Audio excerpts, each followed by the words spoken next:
আমাদেরকে শয়তান একটা প্রবোধ দেয়, এই ভিডিওগুলো আমরা দেখি ফেসবুক ইউটিউব আর স্কিপ করে চলে যাই, উপরের দিকে টেনে আমরা স্ক্রল করে চলে যাই। শয়তান আমাদেরকে বলে তোমার কি করার আছে, তুমি একটা সামান্য, একে তো বাংলাদেশ মতো একটা ছোট্ট দুর্বল দেশ, আবার সে দেশের একজন অতি সাধারণ একজন নাগরিক, একজন নগণ্য মানুষ, তুমি এই আন্তর্জাতিক সমস্যার সমাধান করার মতো ক্ষমতা তো তোমার হাতে নাই, তোমার কি করার আছে? সো তুমি একটু আল্লাহর কাছে দোয়া করো। বাস আমি একটু দোয়া করে ওটাকে স্কিপ করে আর একটা ঝাঁকানাকা কোনো ভিডিওতে আমি ডুবে যাচ্ছি। এই না আমাদের অবস্থা? আসলে কি তাই? আমি তো তা মনে করি না। এটা শয়তান আপনাকে মিথ্যা কথা বলে, আপনাকে মিথ্যা সান্ত্বনা দেয়। শয়তান বলে তোমার কিচ্ছু করার নেই। কে বলেছে আপনার কিছু করার নাই? আপনার যে কত কিছু করার আছে সেটা আপনি নিজেও ভাবেন নাই। আল্লাহ তাআলা আপনাকে জিজ্ঞাসা করবেন না তুমি সেখানে সামরিক শক্তি কেন পাঠাও নাই, কারণ সামরিক শক্তি আপনার হাতে নাই। আল্লাহ আপনাকে এটা জিজ্ঞেস করবেন না। আল্লাহ আপনাকে বলবেন না তুমি মানবিক সহায়তা নিয়ে শত শত হাজার হাজার টন কেন খাবার পাঠাও নাই সেখানে, কারণ এই ক্ষমতা আপনার হাতে নাই। আল্লাহ এটা জিজ্ঞেস করবেন না। আল্লাহ জিজ্ঞাসা করবেন তোমার হাতে একটা ইহুদি পণ্য তোমার বাসায়, তোমার টয়লেটে, তোমার বেডরুমে, তোমার প্রত্যেকটা জায়গা, কখনো সাবানের নামে, কখনো শ্যাম্পুর নামে, কখনো লোশনের নামে, কখনো চকলেটের নামে, কখনো ড্রিঙ্কসের নামে, কখনো রেস্টুরেন্টের ফাস্টফুডের নামে, তোমার বাসার প্রতিটা কক্ষে কক্ষে প্রতিটা টয়লেটে তাদের পণ্যগুলো শোভা পেয়েছে। এই পণ্য বেচা টাকা দিয়ে তারা বোমা হামলা করে মানুষ মেরেছে। তুমি শুধুমাত্র তাদের প্রতি সিম্পেথি দেখাতে পারতে, সেটা তো দূরের কথা, উল্টো বরং তুমি সেই বোমা হামলার সঙ্গে জড়িত। তুমি জেনে হোক আর না জেনে হোক, তুমি বুঝে হোক আর না বুঝে হোক, তুমি কিন্তু সেই বোমা হামলার সাথে জড়িত।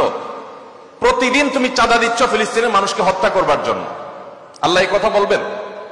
এই কথা বলার যথেষ্ট সুযোগ আছে? প্রতিদিন আপনি চাঁদা দিচ্ছেন। আমি একটা পেস্ট কিনতেছি না, আমি একটা বোমা হামলার জন্য টাকা ইনভেস্ট করছি বা চাঁদা দিচ্ছি। প্রতিদিন বাংলাদেশের প্রত্যেকটা মানুষের কাছ থেকে, প্রতিটা মানুষের ঘর থেকে ওরা চাঁদা তুলে নিয়ে যাচ্ছে। আপনি মনে করছেন মুদি দোকানে গিয়ে আমি মালামাল কিনে আনছি। আল্লাহর কসম করে বলছি এটা মালামাল কিনা না। এটা আপনি দেখছেন মালামাল কিনা, আমি এটাকে মালামাল কিনা দেখছি না। আপনি দেখছেন আপনি পেপসি বা কোকা কোলা বা সফট ড্রিঙ্কস এদের যেগুলো আছে সেগুলো আপনি ডক ডক করে গিলছেন।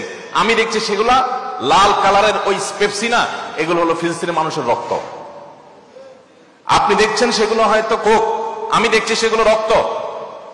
বাংলাদেশের মানুষ এরকম ভুলো জাতি পৃথিবীতে আরেকটা আছে কিনা আমি জানি না। আমরা খুব দ্রুততার সাথে ভুলে যাই। আমরা কাউকে মাথা তুলতেও দেরি করি না, আবার মাথা থেকে আছাড় দিতেও আমরা দেরি করি না। এটা আমাদের একটা দুর্বলতা। আমাদের এই দুর্বলতাটা আমাদের কাটিয়ে ওঠার চেষ্টা করা দরকার। আমরা কয়দিন খুব জোরে সোরে বয়কট করে এরপরে আবার আমাদের সবকিছু সয়ে যায়। এক ভাই খুব চমৎকার বলেছেন, আমরা মানিয়ে নিয়েছি শোক, আবার উদরে ঢালছি কোক। আপনি নামাজ পড়তেছেন, আপনি সিজদা করতেছেন, আপনি অনেক কিছু করতেছেন, দিন শেষে আপনি মুসলমানদের হত্যার সঙ্গে জড়িত।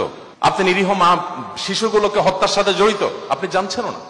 আমরা মুসলমানরা যদি শুধুমাত্র তাদের পণ্যগুলো বয়কটটা যদি যথাযথভাবে করতে পারি, তাহলে তারা অন্তত 50% এমনিতেই সাইজ হয়ে যাবে। আমি তো মনে করি যে এই প্রেক্ষাপটে, এই বাস্তবতায়, ফিলিস্তিনের এই বাস্তবতা অন্তত আপনারা যদি প্রত্যেকে আন্তরিক হন এবং সচেষ্ট হন, তাহলে সেক্ষেত্রে আপনারা বাণিজ্যিকভাবেও লাভবান হতে পারেন, কিন্তু সেটা মূল উদ্দেশ্য থাকবে না। আপনারা মূলত দ্বীনি চেতনা থেকে এই কাজটি করবেন। আল্লাহ তাআলা আমাদের সবাইকে আমাদের যে দায়িত্বটুকু আছে সেই দায়িত্বটুকু আদায় করার তৌফিক দান করেন।